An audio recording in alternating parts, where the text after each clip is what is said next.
Hello everyone, and today I'll be talking about domain controllers in Active Directory. Domain controllers are the foundation for an Active Directory network. So that's a great place to start. Let's talk about some of the basics about the domain controllers. First of all, a domain controller is really nothing more than a server that is running a version of the Windows Server operating system. Now, as it pertains to this particular course, we are naturally talking about Windows Server 2012, and that server has the Active Directory domain services role installed and running. Now, when we create a new domain controller, we have three options. We can either create a new forest with that domain controller installation, we can create a new domain, or we can join an existing domain as an additional domain controller. Now, domain controllers functions on the network are pretty straightforward. They are here to store and manage objects for the domain. We are talking about things like users, groups, printers, etc. And it also manages all the security that's attached to that.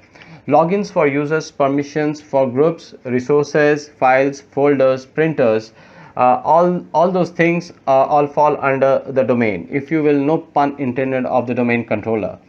Now, it also stores domain and forest information, and it does this in 4 different partitions.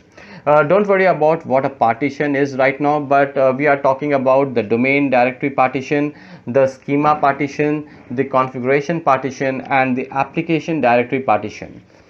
Now, not all the domain controllers will necessarily have that application directory partition, but keep in mind that all domain controllers replicate their changes to each other.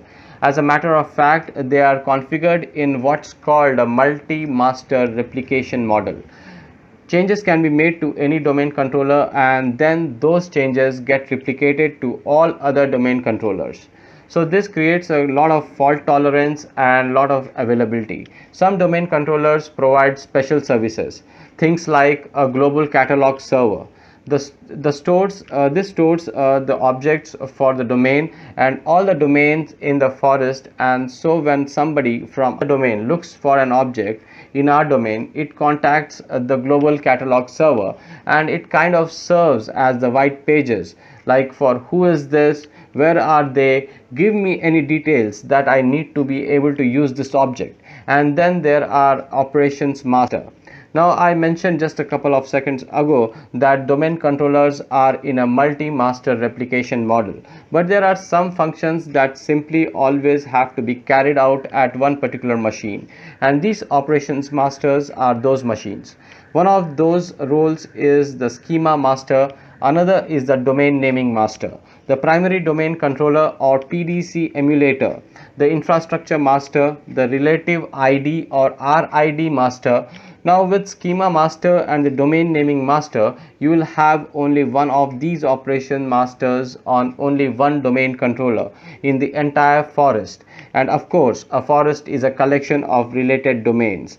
For the PDC, the infrastructure master and the RID master, you will have only one domain controller in each domain. So if you have 5 domains, you will have 5 of each of these only when in each of their respective domains. So that just a kind of gives us a basis make sure that all of that stuff makes sense. If you have been around Active Directory, you should have heard all of this, and you should be familiar with it. If you not might want to take, if not, you might want to go back and review just a bit, but I have given you the basics here on domain controllers, and we will build on these functionalities as we go through the course. Thank you.